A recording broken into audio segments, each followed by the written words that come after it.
Alright, this here is the Satch system diagram.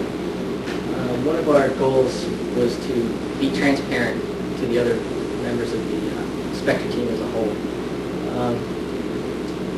Doing that, one way we do that is by not requiring the other groups to worry about us. They can just operate as they would normally, as if we weren't there. As you see in the diagram, we just have lines, data, control, and address lines that the control group sends to the flash chips on board the rocket. They don't have to give us any extra control, they just write to the flash and we take the data. Because of the data rates that are happening and the speed of our controller, we store the data in two 4K FIFOs just as a buffer. The controller can then take the data out of the FIFO as it needs it.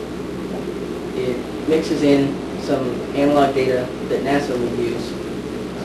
We do an AD conversion on one of those 16 channels. And we actually incorporate them into our transmission matrix. We're continuously sending the data, both NASA data and controller data, to the SPI unit, which then sends our formatted data to the NASA transmitter and down eventually to the receiver.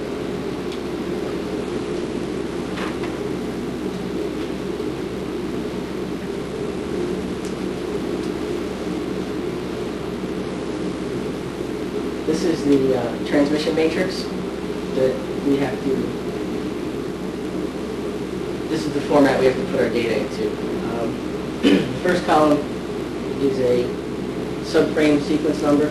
It's more or less the row number. The next three columns are analog data that we've converted.